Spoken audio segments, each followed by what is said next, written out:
सहजानंद स्वामी महाराज की जय जय जय। धाम धामी मुक्तों की जय जय जय। सर्वगुणातीत सत्पुरुषों की जय जय जय। जे उत्पत्ति तथा स्थिति लय करे वेदो स्तुति उच्चरे।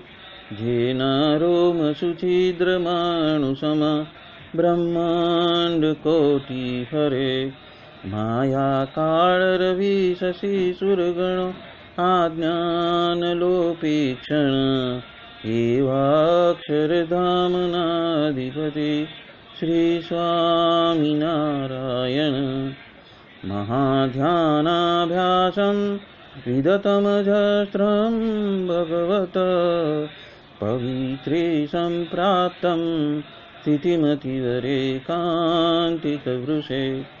सदानन्दं सारं परमहरिवार्ताव्यसनिनं। गुणातीतानन्दं मुनिवरमहं नौमि सततम्। साध्यो अष्टांगयोग प्रगट हरितनी प्रीति माटे प्रयत्ने। शोधी वेदांत तत्व सकल ग्रही लिधा जेम सिंधु तिरत्ने। आदि व्याधि उपाधि प्रणत जनतनी ताड़ी कीधी समाधि। गोपालानंद स्वामी सकल गुण निधि वंदु माया बाधी। वाणी अमृत थी भरी मधुसमी संजीवनी लोकमा। दृष्टि मां भरी दिव्यता निरतता सुदिव्य भक्तो बधा। हइये हेत भर्यु मीठू जननी सो नेहास्य मुखे वस्यो।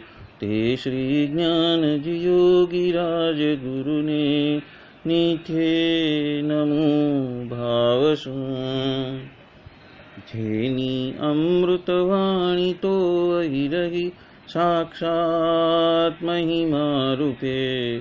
जेनी ब्राह्मी स्थिति अहोलिन करे शुभव्य अक्षर पदे शरणागत निज अल्प जीव सहुना श्रेयार्थ तत्पर रहे काका स्नेहल सिंधु दिव्य विभुने हयो तो वंदन करे। सहजानंद स्वामी महाराज की जय जय जय। धाम धमी मुक्तो की जय जय जय। सर्व गुणातीत स्वरूपों की जय जय जय। आज हम गोपालानंद स्वामी की बातें प्रकरण 14वां भगवान के निश्चय की बातें के हम पढ़ रहे हैं। उसमें बात नंबर 125वीं में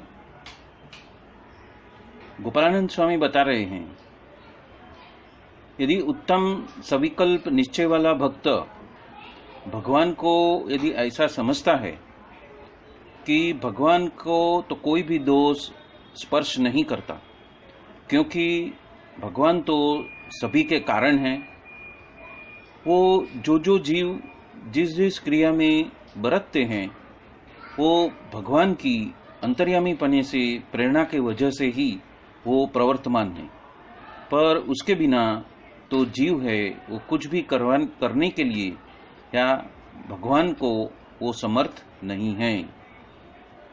ऐसे समझने वाले ऐसा क्या दोष आ गया जो उत्तम सविकल्प निश्चय ऐसा भेद करना पड़ा? तो कहते हैं कि अंतर्यामीपणे सभी क्रिया को भगवान करते हैं ऐसे तो वो समझते हैं, और उसमें ये दो दोष आते हैं।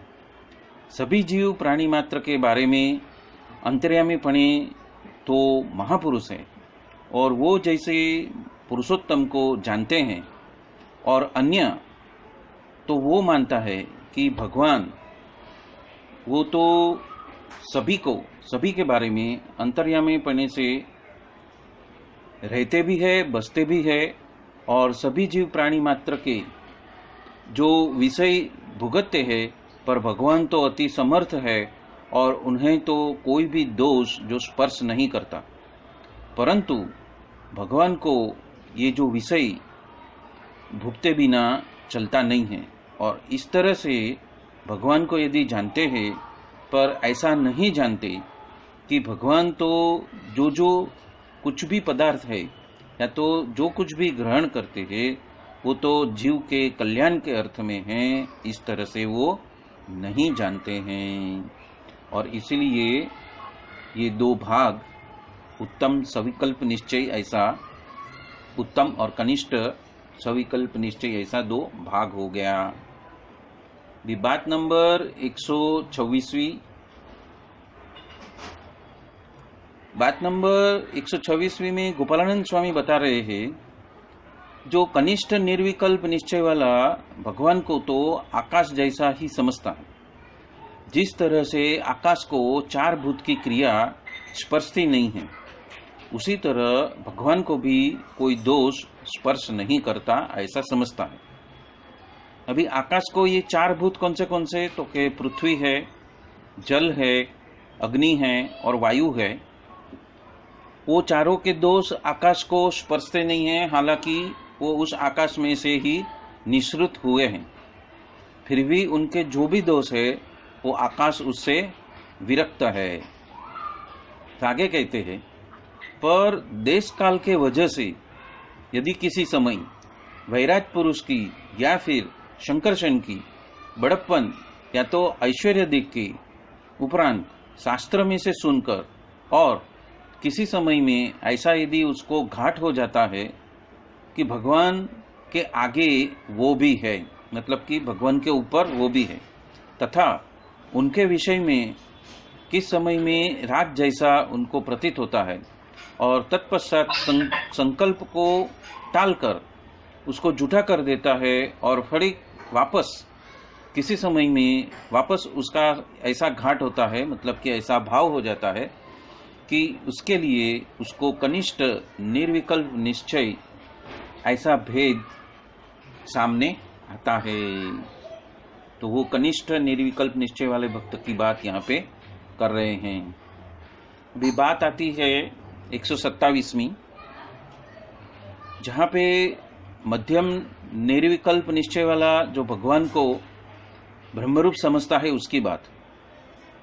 भगवान तो किसी भी प्रवृत्ति के अंदर जुड़ते नहीं हैं, और वैराट पुरुष तथा महाविष्णु आदि जो कोटानो कोटि माया के बारे में उनका जुड़ान है, तो वो तो स्वयं के राग के वजह से वो जुड़े हुए हैं।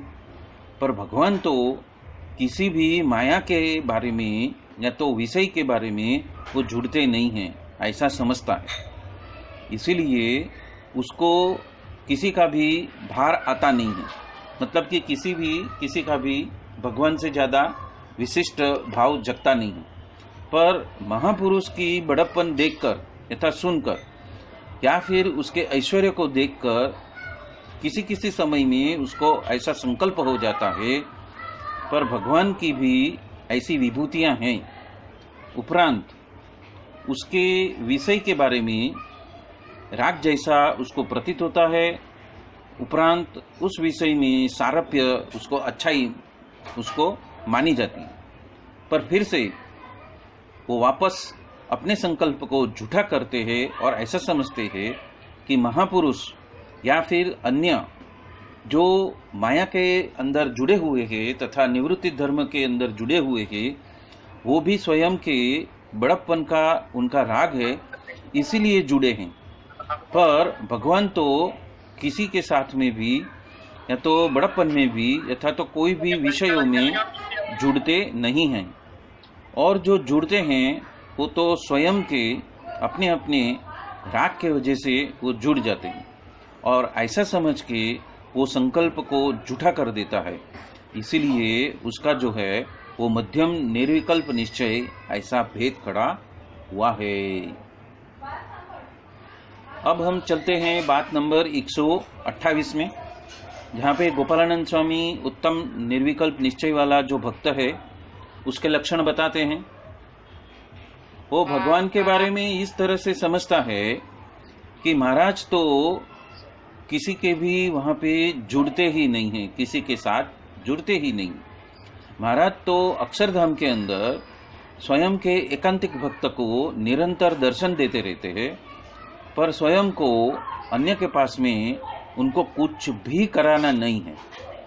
और वो महापुरुष आदि जो प्रवृत्ति तथा निवृत्ति के बारे में जो जुड़े हुए हैं, वो तो स्वयं के राग के वजह से जुड़े हैं और उसको अक्षर के द्वार से जुड़े हैं, पर स्वयं तो किसी भी प्रवृत्ति के अंदर वो जुड़े हुए नहीं हैं। यहाँ पे एक बात ये आती है कि महाराज कर्ता, अकर्ता और अन्यथा कर्ता है। तो जब ये उत्तम, मध्यम और कनिष्ठ निर्विकल्प निश्चय वाला भक्त की जब बात होती है, तो यहाँ पे महाराज का जो कर्ता, अकर्ता और अन्यथा कर्ता में से अन्यथा कर्ता की जो स्थिति है, वो अन्यथा कर्ता की स्थिति और अन्यथा कर्ता का जो उनका विशेष गुण है, उसके परिप्रेक्ष्य में ये सारी बातें हुई है कि महाराज सब कुछ करते हुए भी सभी में से विरक्त है। वो कर्ता भी है, वो कुछ समय में कुछ जगह पे अकर्ता भी है, क्योंकि जीव को स्वतंत्रता दी हुई है अपने स्वयं के कर्म करने की, और महापुरुषों को और वैराट नारायण को और दूसरे सभी अवतारों को उन्होंने स्वतंत्र इच्छा दी हुई है, स्वतंत्र उनके संकल्प है। और यहाँ पे जो बात हुई है वो अन्यथा कर्ता के परिप्रेक्ष्य में हुई है। तो वो भेद जो है वो हमें समझना है कि महाराज अन्यथा कर्ता होने के वजह से ही सबसे अलिप्त है और वो किसी से जुड़े हुए नहीं हैं। वो संपूर्ण तरह से वैराग्यवान है, और वो जो समझ जाता है वो उत्तम निर्विकल्प निश्चय वाला भक्त कहा जाता है। आगे बढ़ते हैं तो उसके ऊपर महाराज स्वयं बात करते हैं कि प्रथम सृष्टि करने का समय हुआ, तब भगवान ने अक्षर के सामने देखा, और तब अक्षरधाम में अनंत कोटि मुक्त बैठे हुए थे, और उसमें से जिनका सत आशय था, ऐसे जो पुरुष थे वो आगे आकर खड़े रहे और उनकी वृत्ति के वजह से वो माया के साथ में जुड़ गई और तब माया के संसर्ग से अनंत कोटि महाविष्णु उत्पन्न हो गए और तत्पश्चात एक एक महाविष्णु के माध्यम से एक एक ब्रह्मांड उत्पन्न हो गया और ऐसी रीत से अनंत कोटि ब्रह्मांड उत्पन्न हो गए। तब कितनों ने ऐसा जाना कि उन्हें राग था, इसीलिए वो जुड़ा हुआ है। यहाँ पे अनुवृत्ति की बात नहीं आती है या तो अभिप्राय की बात भी नहीं ली है। यहाँ पे गोपालानंद स्वामी ने और स्वयं श्री जी महाराज ने ये बात कही है कि अक्षर ने माया के साथ में जुड़ान करने के लिए जो आगे आया वो उसका स्वयं का राग होने के वजह से वो जुड़ा है। और कितनों ने तो ऐसा भी जाना कि उसका राग भी था और महाराज ने आज्ञा भी की, इसीलिए महाराज के साथ में वो जुड़ गया। इसीलिए ये दोनों के बारे में कहे मुताबिक उन्होंने ये काचप जो है, ये जो भक्त की समझन की जो काचप है वो टालनी चाहिए और ऐसा समझता है उसे ही उत्तम निर्विकल्प निश्चय वाला हम बता रहे हैं। मतलब कि यहाँ पे जब जब कोई भी अक्षर मुक्त या तो महामुक्त माया के साथ में जुड़ता है, उसमें उसका स्वयं का राग होने के वजह से जुड़ता है। और यहाँ पे महाराज स्वयं अन्यथा कर्ता के हिसाब से ही, दृष्टा भाव से ही, वैराग्य होकर ही वो उसके अंदर प्रवेश करके ये सारे ब्रह्मांड को उत्पन्न करते हैं। तो ये जो विशिष्ट बात है, उस विशिष्ट बात को यहाँ पे गोपालानंद स्वामी ने हम सबको बताने की बात कही है। अभी यहाँ पे ही हम आज का ये वक्तव्य यहाँ पे संपन्न करते हैं। बाकी की 3 बातें हैं, तो तब तक हम ये जो 4 बातें हैं 125, 26, 27 और 128 उसका चिंतन मनन करेंगे, क्योंकि ये बातें थोड़ी अटपटी है समझने के लिए। शायद बुद्धि को वो बात, उसका समर्थन हम नहीं भी दे पा सकते हैं, क्योंकि इतनी सूक्ष्म बातें हैं कि वो डायरेक्ट ABCD के माफिक हमें समझ में नहीं भी आएगी। लेकिन उसका चिंतन मनन करेंगे या तो बार बार उसको समझने की कोशिश करेंगे, तो ये जो 4 भेद है, वो 4 भेद में महाराज या तो गोपालानंद स्वामी ने किस एंगल से महाराज का अन्यथा कर्तापना को प्रदर्शित किया है, वो धीरे धीरे समझ में आएगा। एक बार में समझ में आने वाली बात ये है ही नहीं। तो जिसको जिसको टाइम मिलता है, समय मिलता है, तो वो प्रकरण 14 की भगवान के निश्चय की बातों का ये बात नंबर 125 से 128 वो बारंबार सुन सकते हैं। और आगे हम देखेंगे नेक्स्ट वीक में बात नंबर 129, 30 और 131 को हम देखेंगे, क्योंकि उसमें जल्दी करने को जाएंगे तो शायद और भेल हो जाएगी, हमारे अंदर समझ की भेल हो जाएगी। तो वो ना हुए और स्पष्टता रहे, इसलिए आज ये सत्संग यहाँ ही हम संपन्न करते हैं। बोलो सहजानंद स्वामी महाराज की जय जय जय। धाम धमी मुक्तो की जय जय जय। सर्व गुणातीत स्वरूपों की जय जय जय। मुक्त अक्षर पुरुषोत्तम की जय जय जय। आप सभी को जय स्वामीनारायण, जय स्वामीनारायण। सभी को जय स्वामीनारायण, जय स्वामीनारायण, जय स्वामीनारायण, जय स्वामीनारायण, जय स्वामीनारायण प्रभु, जय स्वामीनारायण।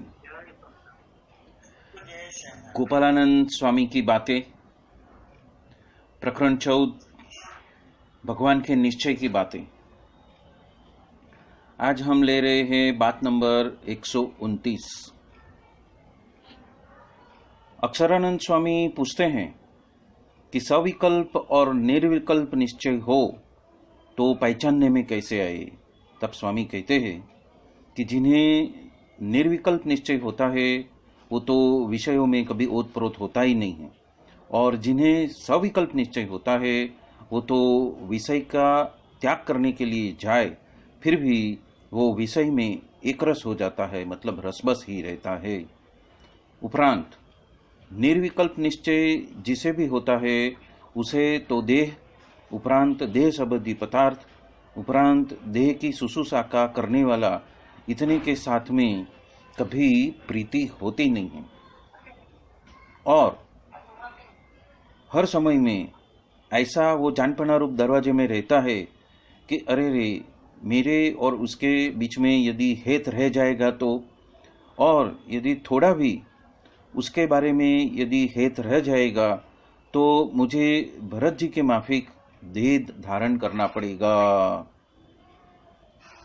ऐसा जानकर अति से वो डरता ही रहे, और उस वजह से वो जागृत, स्वप्न और सुषुप्ति, ये तीनों अवस्था में जब भी देखते हैं, जब भी होश आता है, तभी उसके बारे में शत्रुभाव रहे, पर राग तो कभी हो ही नहीं।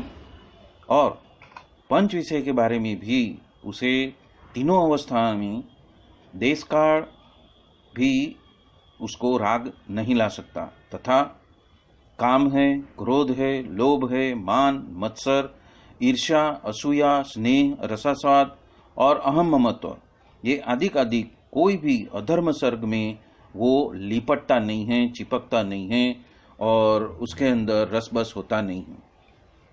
उसे तो किसी भी देश काल में भी वो उसमें रसबस होता ही नहीं है, क्योंकि वो भुंडा देश कालादि के समय में ही वो स्थिर रहता है और उसका सेवन करता नहीं। और पंच विषय में तथा कामादिक अधर्म सर्ग में जो थोड़ा भी वो अंदर ओतप्रोत हो जाए तो ऐसा जानना कि उसके विषय उतना सविकल्पपना है, मतलब कि उतनी कसर बाकी है। तो यहाँ पे सविकल्प और निर्विकल्प निश्चय के माध्यम से हमारे जीव के अंदर कितनी कसर बाकी है उसका ये बैरोमीटर है। जिस तरह से हमें बुखार आता है और हम थर्मोमीटर लेते हैं तो हमें पता चलता है कि हमारा टेम्परेचर नॉर्मल है या कम है या ज़्यादा है।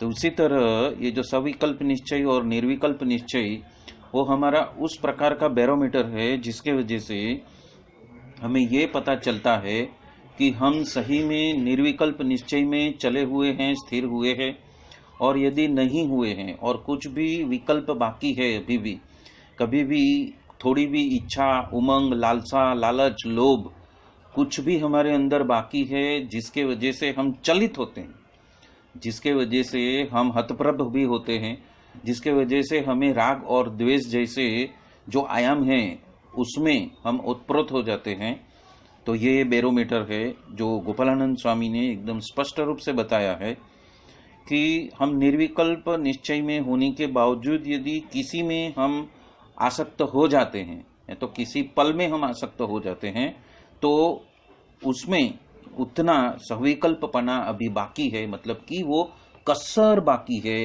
उसकी बात यहाँ पे गोपालानंद स्वामी कर रहे हैं।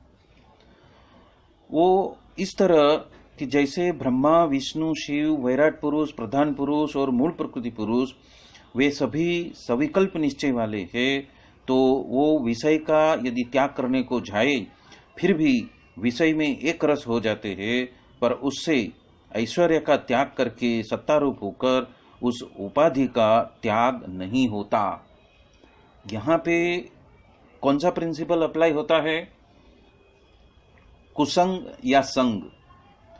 ये जब अवतार या तो ये सब जो देवी देवताएं हैं वो जब अपना कार्य निभाते हैं तो वो हमेशा ऐसे जीवों के संपर्क में आते हैं जिनको कुछ न कुछ ऐसा है, आशाएं हैं, तृष्णाएं हैं, और वो तृष्णाओं में लिप्त रहते हैं और उसके आसपास ही उनको घूमना पड़ता है। तो उसके वजह से वो यदि विषय में एक रस होने से बाहर आने को कोशिश करे, वो अपने संपूर्ण ऐश्वर्य का त्याग करके सत्तारूप होकर उपाधि का त्याग वो कर नहीं सकते, क्योंकि उनका संग कैसा है, वो बहुत ही अगत्य का है। जो जीव अक्षरधाम में है वो हमेशा महाराज के सन्मुख है, लेकिन जो ऐसी स्थिति में फंसे हुए हैं या तो ऐसे पोजीशन पे बैठे हुए हैं उनका संग किस तरफ है, उसके वजह से वो चाहे तो भी ऐसी उपाधियों का वो त्याग नहीं कर सकते हैं। और जो अक्षर के मुक्त उत्तम निर्विकल्प निश्चय वाला है, वो तो एक पुरुषोत्तम ऐसा जो श्री जी महाराज उसकी मूर्ति में ही सुख प्राप्त करते हैं, पर वो मूर्ति के बिना अक्षर के सुख के तथा आत्मा के सुख के वजह से भी वो एकदम चलित हो जाते हैं, पर वो मूर्ति बिना रह नहीं सकते। तो आगे कहते हैं, यहाँ पे ये बात बताई है कि मूर्ति बिना अक्षर के सुख से तथा आत्मा के सुख से वजह से भी वो परेशान हो जाते हैं। तो क्यों ऐसा कहा है कि अक्षर के सुख के वजह से भी वो परेशान हो जाते हैं? क्योंकि अक्षर ब्रह्म जो ज्योति है वो भी पूर्णता नहीं है।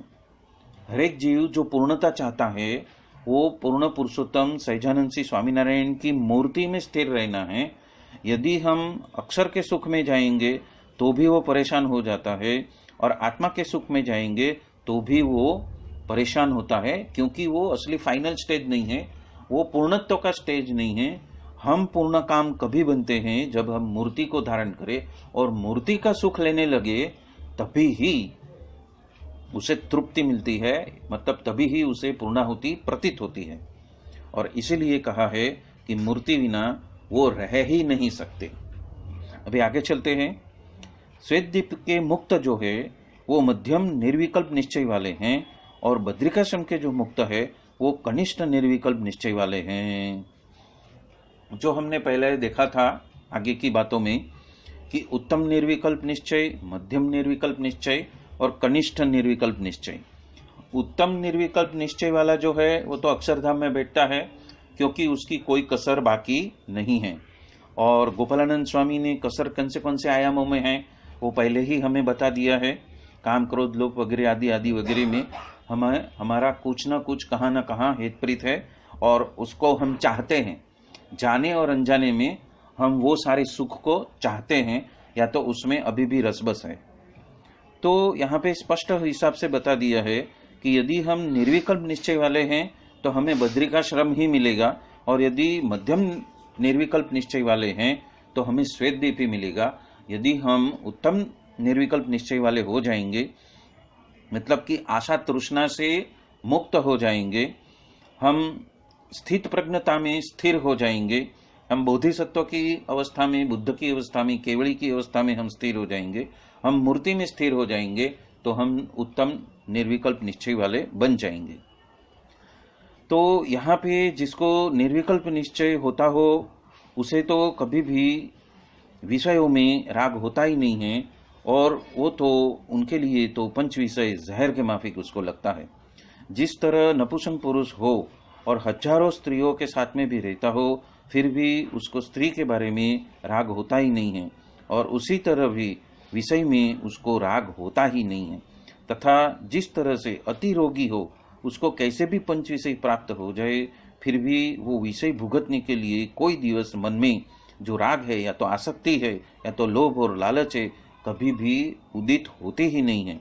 और उसी रूप से निर्विकल्प निश्चय हो, उसे कैसे भी पंच विषय संबंधी भोग प्राप्त हो, फिर भी उसमें तो वो हमेशा उदास ही रहता है, पर उसमें आसक्त नहीं होता है, और लगारे भी उसमें उसकी जो लालच है वो उदित नहीं होती है। उसी तरह निर्विकल्प निश्चय वाला विषय को भुगतने के लिए जाए, फिर भी वो विषय को भुगत नहीं सकता। उसके लिए दृष्टांत दिया है कि यदि एक तो रेती में भिगोकर यदि ईंट से दीवार बनाई जाए, तो और दूसरे में जो चूने के अंदर जो ईंट वगैरह है उससे दीवार बनाई जाए, तो जो रेती में बनाई हुई जो दीवार है वो तो तुरंत गिर जाती है। और सविकल्प निश्चय वाला होगा तो जिस तरह से विषय का त्याग करने को चाहता है, वैसे वैसे विषय में वो सामने से एक रस हो जाता है। जिस तरह से चूना में भिगोई हुई जो ईंट है उससे दीवार बनाई है, वो एक रस हो जाती है, मतलब कि वो एकदम मजबूत हो जाती है। तो यहाँ पे जो हमारी लालसा, लालच, राग और द्वेष की जो धरी है, हमारा मन जो है और जो बुद्धि है वो एक दूसरे के साथ में तुलनात्मक रूप से बिहेव करते हैं। मतलब कि हमें कुछ भी मिला तो वो हमेशा तोलेगा अच्छा है कि बुरा है। यदि कुछ अच्छी क्वांटिटी में मिला तो सोचेगा इसकी क्वालिटी अच्छी है या बुरी है।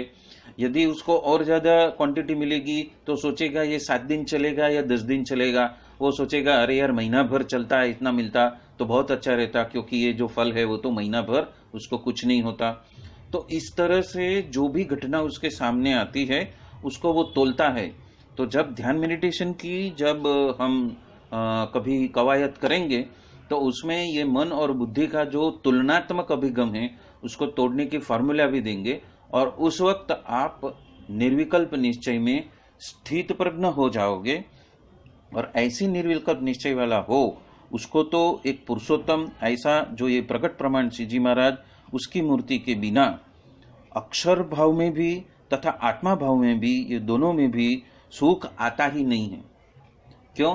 क्योंकि आत्मा से आगे ब्रह्म ज्योति है और ब्रह्म ज्योति के भी आगे मूर्ति है। मूर्ति में स्थिर होना है और भी अखंड स्थिर होना है, वो स्थिति है। इसलिए आत्मा में भी और अक्षर ब्रह्म ज्योति में भी उसको सुख आता नहीं है, उसको तृप्ति नहीं होती है, उसको पूर्णत्व महसूस ही नहीं होता है।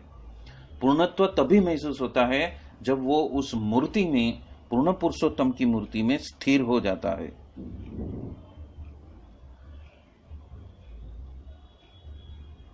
और मूर्ति जिस वक्त उसको दिखती बंद हो जाती है तो वो आकुल व्याकुल हो जाता है, और उपरांत ऐसा समझता है कि महाराज ने तो किसी को निवृत्ति धर्म की और प्रवृत्ति धर्म की आदि कोई क्रिया किसी के पास में कराई ही नहीं है। और ये तो जिन्हें जो जो क्रिया करने के वजह से जो राग होता है वो क्रिया के बारे में वो प्रेरणा करते हैं, पर स्वयं को तो एक जो स्वयं की मूर्ति के दर्शन उनको कराना है, पर अन्य कुछ भी किसी के पास में कराना नहीं है। और ये महापुरुष आदि ऐश्वर्य में जो जुड़ता है उसे तो स्वयं ऐश्वर्य भुगतने की वासना है, इसीलिए जुड़े हुए हैं। ऐसा जिस तरीके से वो समझता है उसे ही निर्विकल्प निश्चय वाला जानना। मतलब कि कुछ भी हो जाए इस देह के साथ में, ये सांसारिक और व्यवहारिक जगत में जो कुछ भी हो जाए, चाहे उसकी उम्र खत्म होने के कगार पर आ जाए, फिर भी वो अंत समय तलक, इस क्षण से लेके अंत समय तलक मूर्ति के बिना वो एक क्षण रह नहीं सकता, चाहे जागृत स्वप्न सुसुप्ति अवस्था हो, और उसके बिना उसकी कुछ लालसा भी नहीं है। चाहे उसका करोड़ों का बंगला हो जाए, चाहे वो रोड पे आ जाए, झोपड़पट्टी में रहना पड़े, चाहे उसको 4 टाइम का अन्न मिले, चाहे वो उसे उपवास करना पड़े, तो भी वो मूर्ति ही ढूंढता है और भगवान को कभी कंप्लेन नहीं करता, हे महाराज मुझे 2 टाइम का खाना दे दो, या तो मुझे नींद नहीं आती है तो मुझे रात को 6 घंटे की नींद दे दो। वो कुछ भी मांगता नहीं। यदि वो मांगता है तो सविकल्प निश्चय वाला हो गया और सकाम भक्ति उसकी हो गई। तो ये सकाम भक्ति या तो सकामपना, लोभ, लालच, लालसा और डिमांड के जोन में वो जाता ही नहीं है।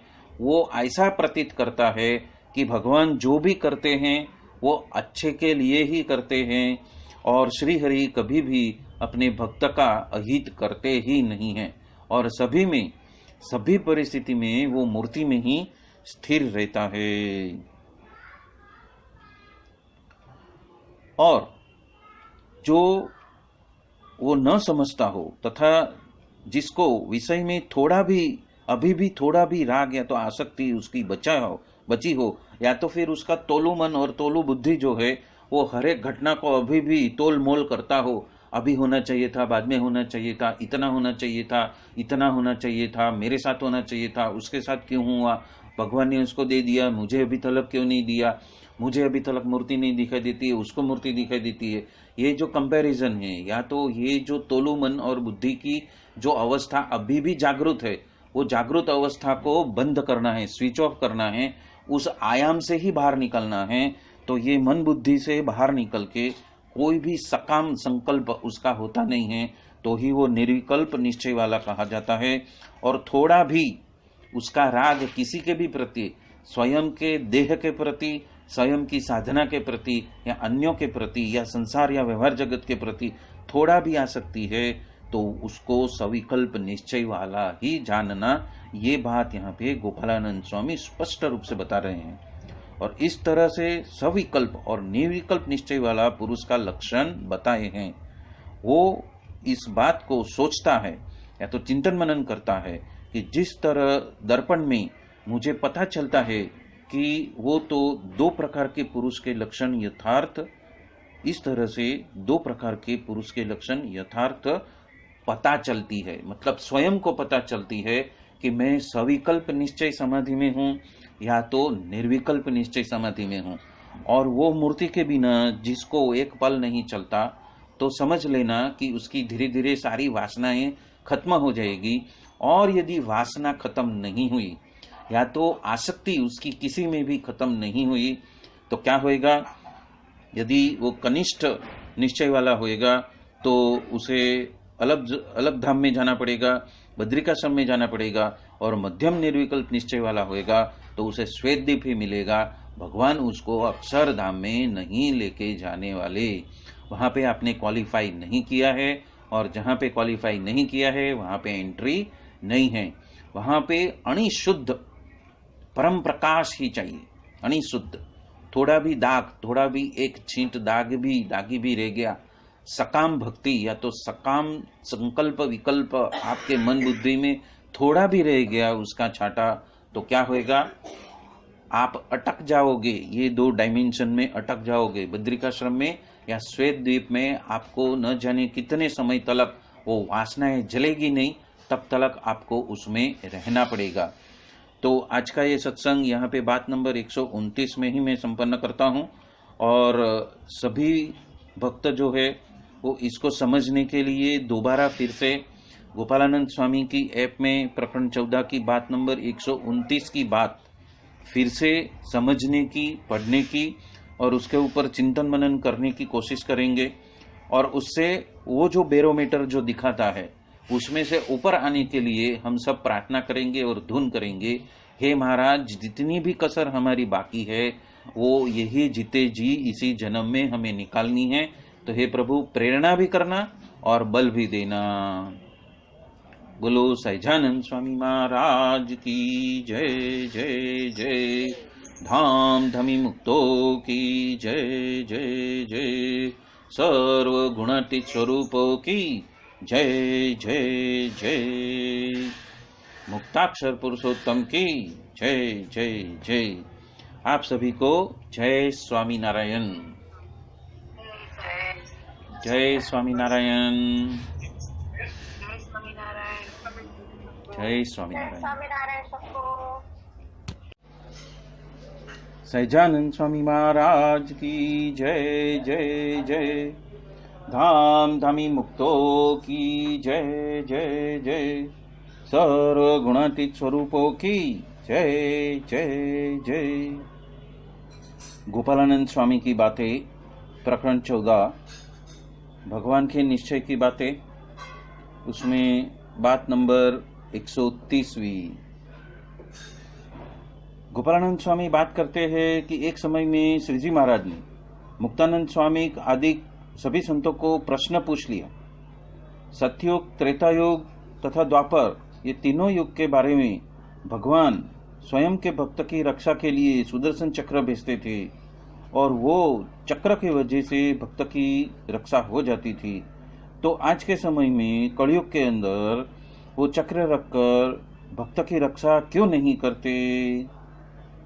क्या कलयुग के भक्त भगवान को प्यारे नहीं हैं? और ऐसे हलाहल कलयुग के बारे में भगवान का भजन करते हैं, उसकी तो भगवान को विशेष रक्षा करनी चाहिए। और इसीलिए कड़ी के बारे में भक्त की रक्षा के लिए सुदर्शन चक्र क्यों नहीं भेजते? क्या कलयुग में भगवान की विषम दृष्टि हो गई है? जो अन्य युग में भक्त की रक्षा करके कलयुग में क्यों नहीं करते, यह प्रश्न है। प्रश्न पूछने वाला कौन है? भगवान स्वयं प्रश्न पूछते हैं। और किसको प्रश्न पूछते हैं? मुक्तानंद स्वामी जैसे बड़े बड़े संतों को प्रश्न पूछा, छोटे छोटे संतों को नहीं, बड़े बड़े संतों को प्रश्न पूछा है, तो उसका उत्तर ये है कि भगवान का स्वरूप का जो ज्ञान है वही सुदर्शन चक्र है। अब ये जो राज है, ये जो रहस्य है, ये रहस्य जिसके पकड़ में आ गया, वो रहस्य वो स्वयं अपना सुदर्शन चक्र बना सकता है। अभी यहाँ पे एक शब्द यूज किया है, भगवान के स्वरूप का जो ज्ञान। अभी ये ज्ञान कभी मिलता है? जब सतयुग होता है तब ज्ञान की परिभाषा क्या होती है कि सुना, श्रवण किया और सब कुछ आत्मसात हो गया, वो सतयुग का लक्षण था। त्रेता युग का लक्षण क्या था? श्रवण भी किया और पठन भी किया तो याद रह जाता था, जैसे कि वेद के सारे जो संस्कृत के मंत्र थे वो सब कुछ याद हो जाते। उसके पश्चात द्वापर युग आया, तो द्वापर युग में क्या हुआ कि श्रुति तो किया, पठन भी किया, लेकिन उसके साथ में शास्त्रार्थ चला। मैंने ये समझा है, तुम क्या समझ रहे हो, और मैं क्या सिद्ध कर सकता हूं, तुम क्या सिद्ध कर सकते हो, तो कंपटीशन का जमाना आ गया। और उसके बाद जो चौथा युग आया वो कली युग आया। तो कलयुग में महाराज ने इस ज्ञान को पचाने के लिए कैसी कसौटी आदरी है कि श्रवण से तो होता ही नहीं है, सब कुछ बम पर जाता है। फिर पठन करते हैं तो एक बार पढ़ने से कुछ नहीं होता, बारंबार पठन करना पड़ता है। तो श्रीजी महाराज ने स्वयं में संपूर्ण वचनामृत में और गुणातीतानंद स्वामी ने संपूर्ण गुणातीतानंद स्वामी की बातों में, और उपरांत ऐसे गोपालानंद स्वामी जैसे अनेक संतों ने चिंतन मनन नाम का एक ऐसा अस्त्र रख दिया कि जिसके इस्तेमाल से आपके जीवन में वो बातें आचरण में आने लगी। कलयुग में ही एक ऐसा अस्त्र रख दिया, एक ऐसा शस्त्र रख दिया कि आपने जो सुना उसको बारंबार पढ़ा, और बारंबार पढ़ने के बाद में उसको जो आचरण में रखा, आत्मसात करके जो आचरण में रखा, वो आचरण ही ज्ञान का स्वरूप है। यदि आप समझे नहीं है, इसलिए कलयुग में क्या बताया है कि understanding is the whole thing. यदि समझ सही नहीं है तो आप भटक जाओगे, जाना था जापान पहुंच गए, चीन जैसी बात हो जाएगी। और इसीलिए यहाँ पे वो भगवान स्वयं उसका उत्तर क्या देते हैं कि भगवान के स्वरूप का जो ज्ञान है वही स्वयं सुदर्शन चक्र है। मतलब कि अभी जो भी डिपेंडेंसी है वो सुरक्षा की सारी चाबियां भगवान ने भक्त के हाथ में दे दी। ऐसा नहीं है कि भगवान आएंगे और सुदर्शन चक्र छोड़ेंगे। यहाँ पे तो ये बात दे दी है, ये वरदान दे दिया है कलयुग के अंदर कि आपने जिस ज्ञान को आत्मसात कर दिया, उस ज्ञान का आपने इस्तेमाल किया, तो वही सुदर्शन चक्र का इस्तेमाल हो गया और आपकी रक्षा हो गई। आपको किसी को पुकारने की जरूरत नहीं है, आपका स्वयं का आचरण ही आपके लिए वो सुदर्शन चक्र बन जाता है। वो बात यहाँ पे श्रीजी महाराज स्वयं कर रहे हैं और उसी का उल्लेख गोपालानंद स्वामी यहाँ पे बता रहे हैं। और वो चक्र के बारे में 10,000 सूर्य का जो प्रकाश है ऐसे शास्त्र में बताया है। तो देखो, ज्ञान के बारे में भी इतना प्रकाश है क्योंकि जीव के हृदय में अज्ञान रूपी जो अंधकार है उसको टालने के लिए चंद्रमा, सूर्य तथा प्रलय का जो महातेज है वो तो कोई समर्थ नहीं है, उस अंधेरे को ज्ञान टाल देता है। तो जब हम आंखें बंद करते हैं और हमारे अंदर हृदय में देखते ही हमें यदि अंधेरा प्रतीत होता है तो हम अभी भी कुछ हमारे अंदर कच्चापन है। पर यदि ये ज्ञान रूपी उजाला हो जाता है, फिर हृदय में अंधेरा दिखे या उजाला दिखे, पर यदि हमारा आचरण ही स्वभाव बन जाए, आदत बन जाए, और उसके वजह से जो सुदर्शन चक्र हम स्वयं बन जाए, वो बात यहाँ पे, वो बात ही स्वयं प्रकाश है। वो कितना बलवान है कि चंद्रमा, सूर्य तथा प्रलय का जो महातेज है वो भी समर्थ नहीं है, उस अंधेरे को ये ज्ञान जो है वो टाल देता है। इतना प्रखर आचरण की बात है। यदि हमारा आचरण उस लेवल पे पहुंच जाए, गुणातीत भावना वाले साधु के लेवल पे पहुंच जाए, निर्दोष भूलकों के लेवल पे पहुंच जाए, तो वो ज्ञान स्वयं सुदर्शन चक्र बन जाता है। इसीलिए ज्ञान में 10,000 सूर्य से भी अधिक प्रकाश है। और जिस तरह सुदर्शन चक्र सतयुग, त्रेतायुग और द्वापर युग के बारे में भगवान के भक्त की रक्षा करता था, उसी तरह ज्ञान रूपी सुदर्शन चक्र आज कलयुग के बारे में रक्षा करता है। मतलब संपूर्ण चाबी भक्त के हाथ में है। अब आप ये नहीं कह सकते भगवान ने कुछ नहीं किया। भगवान ने तो आपको पूरा लॉटरी लगा दिया, चिंतामणि आपके हाथ में दे दी। अभी आप उसको पत्थर समझ के साइड में रख दो या उसका इस्तेमाल करो, और उसका इस्तेमाल करते करते करते करते वो चीज आदत बन जाए, वो आदत आपका स्वभाव हो जाए, और वो स्वभाव इस तरह से आचरण हो जाए कि आपको देख के हर कोई बोले काका जी कैसे होंगे, हर कोई देख के आपको बोले भरत भाई, वसी भाई कैसे होंगे। वो आपके अंदर से उठना चाहिए। वो बात यहाँ पे गोपालानंद स्वामी 200 साल पहले बता के गई कि सब कुछ आपके हाथ में है। अभी ये कभी भगवान को दोष देने का बात अभी करना मत। तब पूछते हैं कि किस रीत से रक्षा करते हैं, तो हम बताते हैं। जब भक्त के हृदय में काम, क्रोधादि ऐसे जो भुंडे घाट होते हैं, मतलब कि षड रिपु जोर करते हैं और उसके ऊपर, व्यक्ति के जीव के ऊपर, उसके स्वभाव के ऊपर हावी होते हैं, उस वक्त यदि वो विचार करता है कि मुझे तो भगवान मिले हैं और मैं ऐसा लाभ को छोड़कर भगवान के वचन को लोप कर मैं कुमार्ग पे क्यों चल रहा हूं। तब भगवान ने मुझे इतनी सारा ज्ञान वचनामृत और गुणातीतानंद स्वामी की बातों के माध्यम से, गोपालानंद स्वामी की बातों के माध्यम से मुझे जो दिया है, उसमें जो जो आज्ञा करी है, जो शिक्षा पत्र में जो जो आज्ञा करी है, उसका लोप करके मैं कुमार्ग पे क्यों चलता हूं। तो सजगता ही सुदर्शन चक्र है। जो जो ज्ञान हम बारंबार पढ़ते हैं और जो ज्ञान को पढ़ते हैं उसको बारंबार हम चिंतन मनन में लेके जाते हैं, वही ज्ञान हमारी आदत बन जाएगी, वो आदत स्वभाव बन जाएगा और वो स्वभाव ही हमारा आचरण बन जाएगा।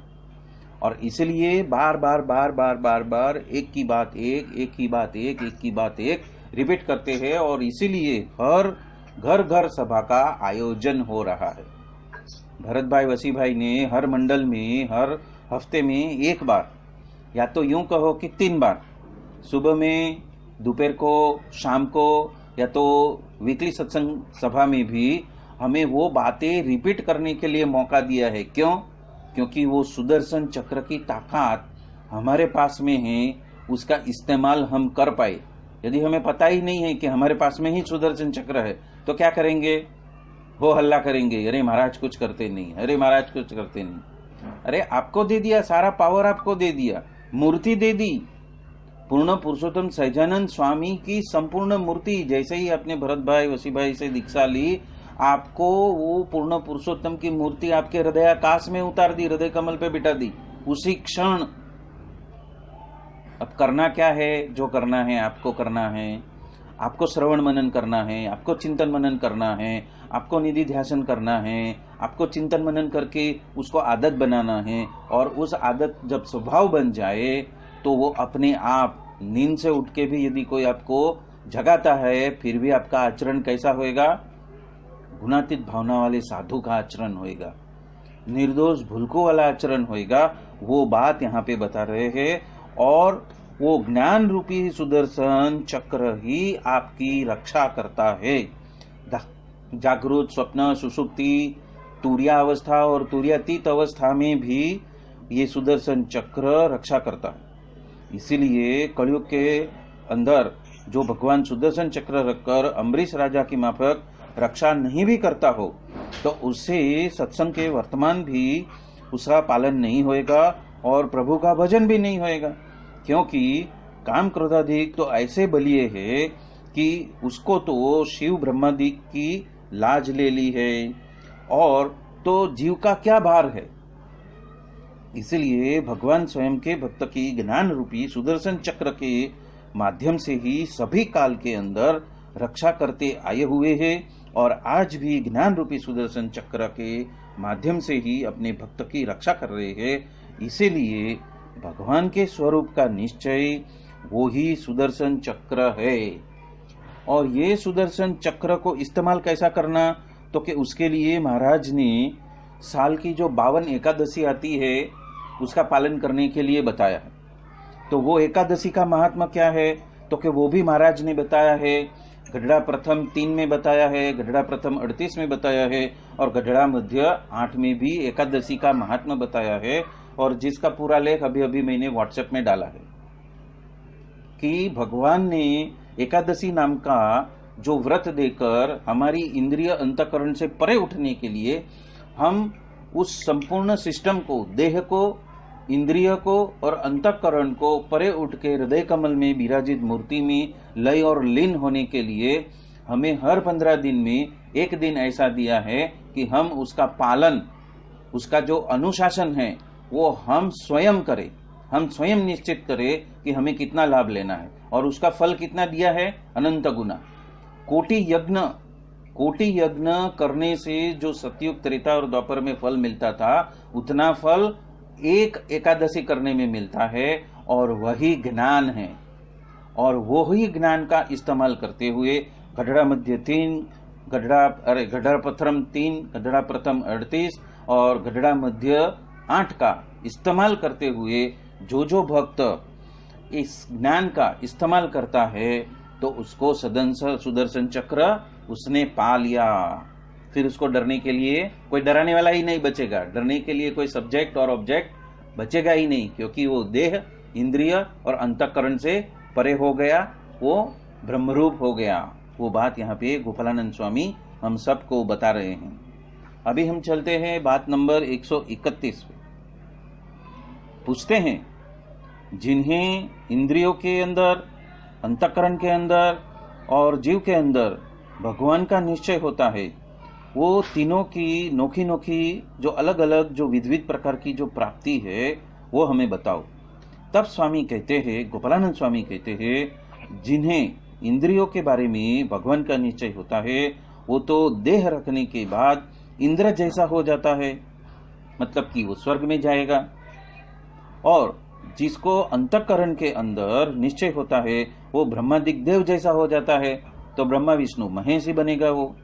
और जिस जीव के अंदर जो निश्चय होता है वो तो अक्षर के मुक्त जैसा हो जाता है, तो जो वो अक्षर मुक्त बन जाएगा। जिसको जीव के अंदर, मतलब कि आत्मा और ब्रह्म ज्योति के अंदर जो मूर्ति है उसके अंदर भगवान अखंड बसे है, ऐसा निश्चय हो जाएगा तो वो तो मुक्त अक्षर बन जाएगा। और जो मुक्त अक्षर बनेगा वो तो अक्षरधाम को प्राप्त करेगा। और यही ज्ञान हमें सिद्ध करना है। वो बात गोपालानंद स्वामी हमें बहुत ही सरल तरीके से हम सबको बता रहे हैं। बोलो सहजानंद स्वामी महाराज की जय जय जय। धाम धमी मुक्तो की जय जय जय। सर्व गुणातीत स्वरूपों की जय जय जय। मुक्त अक्षर पुरुषोत्तम की जय जय जय। आप सभी को जय स्वामीनारायण। जय स्वामीनारायण। रमन भाई, दिनेश भाई, रमेश भाई, सभी भक्तों को जय स्वामीनारायण। पाए लागन छ।